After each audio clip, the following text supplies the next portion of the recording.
आराम आराम से आओ, चढ़ाई को निकल लियो।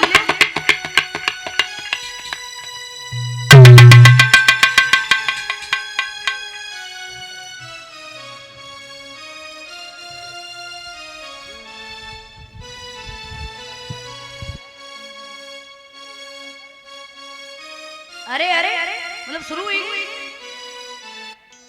शांति।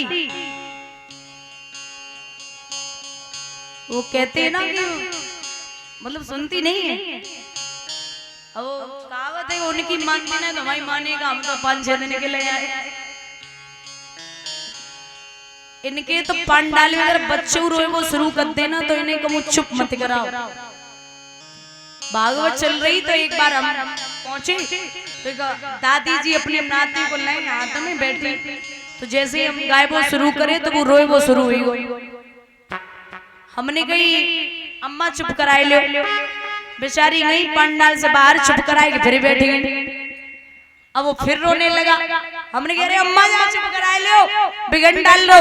बेचारी फिर उठी, फिर चुप कराए के फिर बैठ गई। फिर तीसरी बार रोए वो शुरू, हमने कही अम्मा जा चुप कराए के आ जाओ। बेचारी फिर चुप कराए के आई, फिर बैठ गई।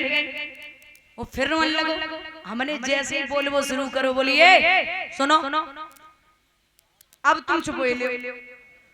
हमने कहा कि तुम्हें 7 दिन होएगा चिल्ला चिल्ला अमाओ लला 2 घंटा से ना 1 घंटा से रो रहे, तुम तो शुरू ही गई।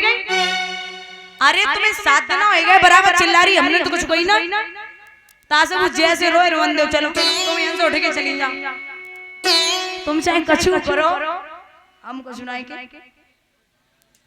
लेकिन जो है थोड़ी अगर शांति बनाए रखो तो ज्यादा अच्छी बात है। महाराज अरे भैया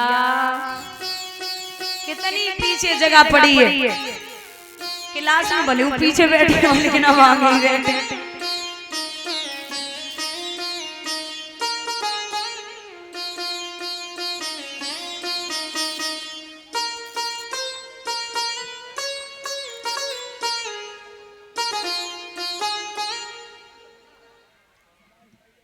भैया दोनों स्नान करने के लिए घुसे। अब दोनों ने कपड़ा उतारे, तब तक भोले बाबा लाइन डमरू आए गए। और भोले बाबा को देवयानी ने देखो, बोले दीदी भोले बाबा आए रे। बोले क्या करें, करोगी का? अरे डुबकी लगाए जाओ। शर्मिष्ठा बोली कि पागल है, भोले बाबा है सन की, अगर मन में आई गई ना तो पार पे बैठ गई डमरू बजाने लगी, डुबकी लगाई लगाई मर जाओ। तासे निकल ले।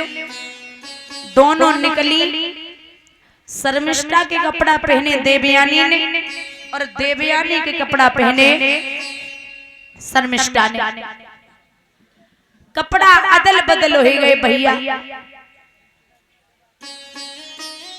वो तो ब्राह्मण की बिटिया वो तो नहीं बोली, लेकिन राजा की बिटिया ने जवाब दो कपड़े उतार।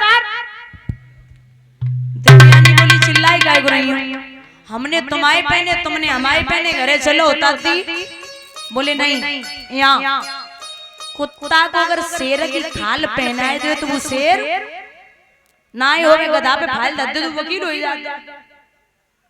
बोले राजा की लड़की के कपड़े पहन लेगी तो तू राज बेटी नहीं बन जाएगी, कपड़े उतार दे।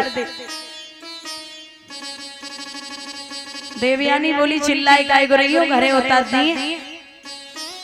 बोली भिकमंगी पलती है, खा खा कर भिक्षा दान मेरा, ऊंची पोशाक पहनवे से अब बदल गया अरमान तेरा, कपड़े उतार दे। शर्मिष्ठा देवयानी को ढकेलती चली गई। महाराज पीछे था कुआ, उसी कुआ में ढकेल के चली आई। पूरी रात रह गई, देवयानी को बकुआ में पड़े पड़े। सुबह बोई राजा नहुस के लड़का राजा याति जब निकले तो देवयानी ने घोड़ा के टाप की आवाज सुनी। बोली महाराज कोई भी हो आप खड़े हो जाओ।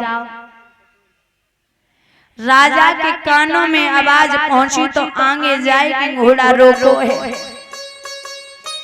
कुएं में झांक के देखा तो नवयुवती पड़ी हुई। राजा ने उतारो पीताम्बर और जैसे कुआं में डालो तो देवयानी को ऊपर खींच लियो। झपट के देवयानी ने हाथ पकड़ो। राजा बोले हाथ छोड़ दे। कुएं में कैसे आई? पिता का नाम क्या है? माँ का नाम क्या है? तेरा नाम क्या है? देवयानी बोली महाराज हम ब्राह्मण की बिटिया है। राजा बोले अब बहुत जल्दी कर, हाथ छोड़ दे। क्यों? तू ब्राह्मण की लड़की में यादव वंश का हूं, तेरी मेरी शादी नहीं हो सकती। बोले का स्टाम्प पेपर लिख के आए वो ब्याह नहीं हुई। राजा बोले तुम कल लिख के आई हो ब्याह होगी? बोले हाँ महाराज मेरी शादी यादव वंश में ही होगी। बोले वो कैसे? बोले वो ऐसे मुझे गुरु बृहस्पति के लड़के कच्छ का श्राप लगाए। कच्छ हमारे यहाँ विद्या सीखने के लिए आया, पिता के यहाँ शुक्राचार्य जी के यहाँ। तो वो कच्छ दिखने में बहुत सुंदर था, इसलिए मैं उस पे मोहित हो गई। उसने कहा कि तू मेरे गुरु की लड़की है, रिश्ते में मेरी बहन हुई, मैं विवाह नहीं करूंगा। तो कच्छ ने जब शादी के लिए मना कर दिया तो मैंने उसे श्राप दे दिया कि जितनी विद्या मेरे पिता ने तुझे सिखाई है सब छीड़ हो जाए। उसकी विद्या छीड़ हो गई तो उसने मुझे श्राप दे दिया कि हे देवयानी मैं तुझे श्राप देता हूँ कि तुझे भी कोई ब्राह्मण शादी करके नहीं ले जाएगा, तू भी यादव के साथ में जाएगी। इसलिए मेरी शादी यादव वंश में ही हो। राजा बोले जो कुआं में कैसे आई? तो बोले सुनो